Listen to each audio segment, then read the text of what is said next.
it's what we're connected to at the moment is not a very strong internet system, so that's why we have to work on it tomorrow. But anyway, or tonight. So, what we do to passage plan, and I think the couple of blokes that have left now probably looked out 2 or 3 days and thought, gee, this is good. But what you need to do, and what we always did, was look at our entire trip, looking at roughly 2 degrees a day, and keeping every day looking at where we would be with that weather that is at that point. 2 degrees and 2 degrees and 2 degrees. And if it's not looking good, then we just sort of keep doing that and doing that. I'm going to pass the microphone. Well, and that's well said by the Admiral. And believe me, we, as you know, Gulf Harbor Radio does not give advice, but we do comment on your plans to get up to the islands. But the point of what she is trying to make is that the arrival time is extremely important. So what you should do, in our opinion only, is you're not only looking at your departure date, but you're looking at your arrival date. The arrival date is immensely important because you need to see what the weather is going to be in between those 2 dates. And more often than not, it's going to be different from what you think at first look. So that is absolutely crucial. You always hear us say, when we're talking to cruisers that are going here, going there, what is your ETA?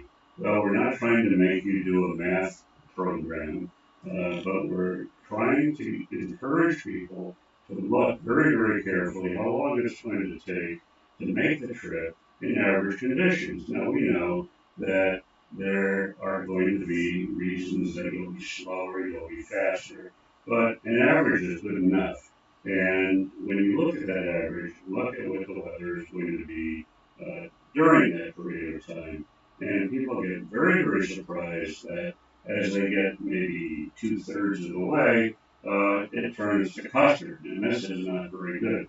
Now, going up to the islands, it's not as critical as the other way around. Going from the islands back to New Zealand, that is the more critical period of time when bad weather is going to create extremely dangerous conditions, possibly in the New Zealand area. So that's why we're on to this all the time about asking you ETAs and so forth and so on. So, yeah, I think I've said enough. Here's Trish.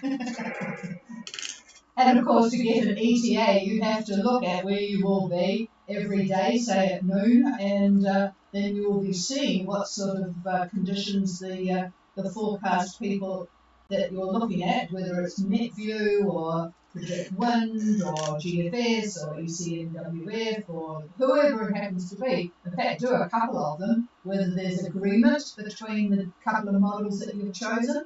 And if there is, then that's what you're more than likely will get. But if there's disagreement, then boy, you really have to think again. Okay, I'm going to throw it open to see if there's any comments or anybody wanting to add to what we have said or just report in. Please call now.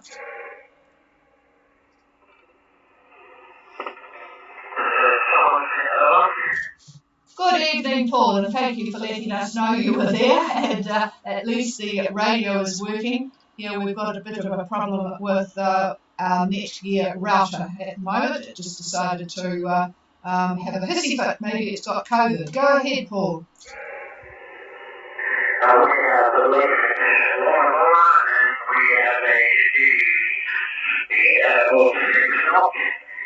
We have a steady wind is about 13 to 14 knots. We have another 16 knots along to cover. We ETA should be around 6 morning. On the first television rate, I did tell about the recovery for I think that's good of you. Thank you very much. And you're going to be at Savu Savu by about 6 o'clock tomorrow. Well, there's not too many overnight passages that you will have, so that's one of them. So you've got about 6 knots, looks like about a southeast wind, and 13 to 14 knots of a southeast wind and 6 knot boat speed. The same tomorrow. And David reckons it'll be about the same tomorrow, so I will extrapolate that to thinking it might be the same overnight. So sounds pretty pleasant sort of a trip. Over. Yeah, right. So we actually have the Seneca, so that's what we're going quite to see at the moment. Oh, how lovely! What colours are the Spinnaker?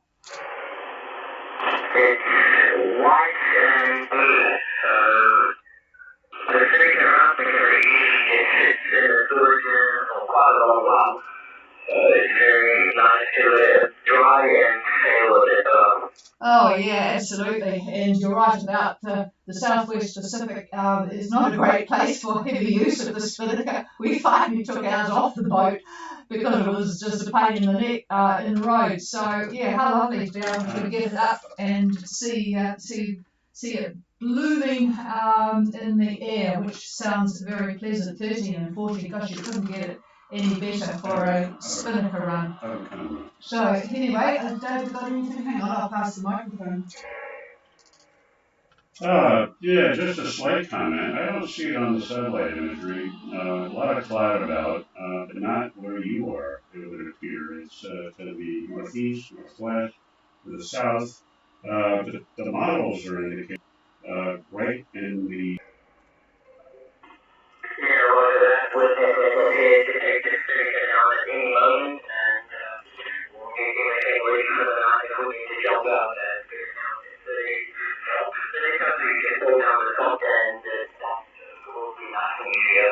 Yep, socks are real useful, as is the radar. We often just kept an eye on where the squalls were with the radar to make sure that we knew where it was and track its progress and speed and so on. So that gives you something to do as well as sitting in the cockpit admiring the Spinnaker sailing away.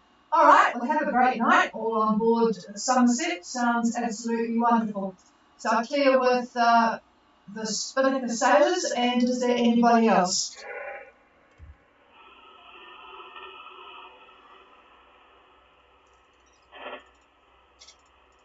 No, nothing heard, and I shall now spend some time looking at how we can fix this computer system so that we are not doing a bit of a problem. It's cutting in and out because it just doesn't have enough oomph on the Wi-Fi that I've got. So apologies to those who keep getting the connection on the Wi-Fi in and out. It's just a bit of a pain in the neck, I know.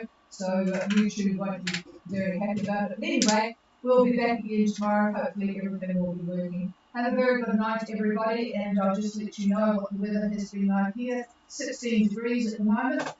7 knots from the west, 1017.5 on the bar. And I had a really lovely visit with Max and Ellie on Y2K today, so I have caught up with them, which was really, really lovely. Cheers, everybody.